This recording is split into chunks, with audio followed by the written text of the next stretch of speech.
आज का किस्सा बहुत ही खतरनाक होने वाला है। तो दोस्तों, एक रात मैं अपने गांव से मेरे दोस्त किशन के साथ अंधेरी रात में खेत के रास्ते बस स्टैंड की तरफ जा रहा था। तो मेरे दोस्त किशन ने मुझसे पूछा कि यार थोड़ी जल्दी चलो, इस खेत से आगे दो और खेत पड़ते हैं। उस खेत में थोड़ी समस्या है। मुझसे यह बात कहते हुआ किशन थोड़ा डर गया था, यानी यह बात वो मुझे थोड़ा घबरा कर बता रहा था। तो मैंने पूछा ऐसी क्या बात है, लेकिन उसने बार बार बात को टाल दिया। तभी मैंने किशन पर ज्यादा दबाव डालते हुए पूछा कि यार किशन, ऐसी क्या बात है जो कि बताते हुए तुम्हारे चेहरे पर इतनी घबराहट है। मेरे ज्यादा दबाव डालने पर किशन ने मुझे वो बात बताई। उसने जैसे ही बात बतानी शुरू की, तभी हमें लगा कि कोई बच्चा हमें बुला रहा है। पर किशन ने जो बात बताई, उसने बताया बहुत साल पहले अपने गांव से रात को इन्हीं खेतों से एक आदमी गुजर रहा था। रास्ते में वो पेशाब करने के लिए एक पेड़ के नीचे रुक गया। उसके बाद वो जैसे ही थोड़ा आगे की तरफ चला, उसे अचानक एक बच्चे की रोने की आवाज आने लगी। तो उसने सोचा रात को पहरा देने वाले का ये बच्चा होगा। लेकिन तब उसी आदमी को याद आया कि यह खेत तो रामेश्वर का था, जो 3 साल पहले यहाँ फांसी लगाकर मर गया था। अब उस आदमी को थोड़ा डर लगने लगा था, लेकिन वह आदमी हिम्मत करके सहमे हुए कांपते हुए कदमों से आगे बढ़ता गया। मगर उसके दिमाग में उन लोगों की बात याद आने लगी कि इस खेत से गुजरते वक्त रात को कभी भी पीछे मुड़कर बिल्कुल मत देखना। कोई कितना भी तुम्हें बोले मत सुनना। यह सब बातें दिमाग में सोचने से उस आदमी की हालत खराब हो गई और वह सोचने लगा, उसने पहले यहाँ आने से पहले ये बात क्यों नहीं सोची।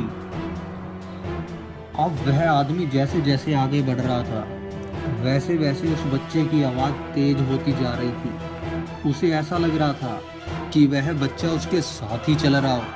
तभी अचानक उसने एक पेड़ पर बंधे हुए झूले में एक बच्चा देखा, जो वहां लिपट कर रो रहा था। तो डरते हुए उस आदमी ने आवाज लगाई, अरे ये बच्चा किसका है?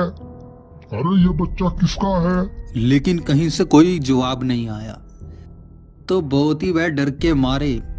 वो आदमी बहुत ही डर के मारे आगे की ओर बढ़ गया।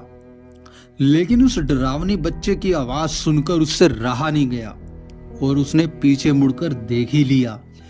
तब उस आदमी ने देखा कि वह बच्चा झूले में बैठा हुआ उसके पीछे उड़ता हुआ आ रहा है।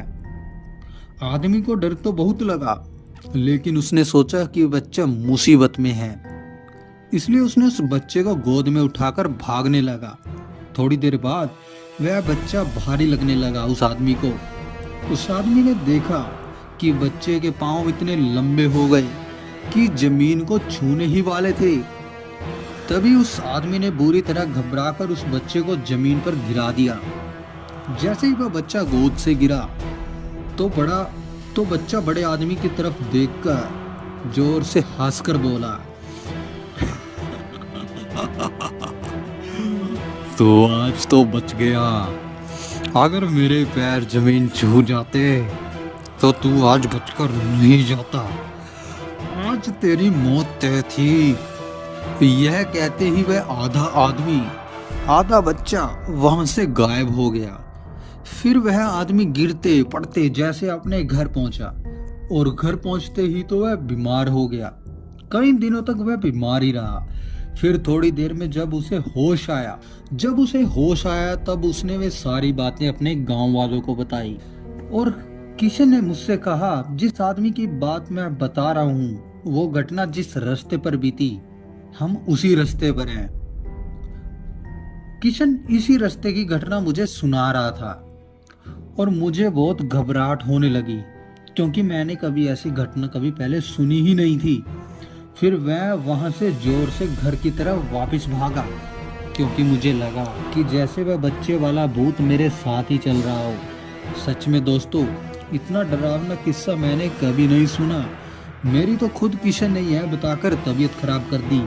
उस दिन के बाद मैं कभी वीरान खेत से नहीं गया।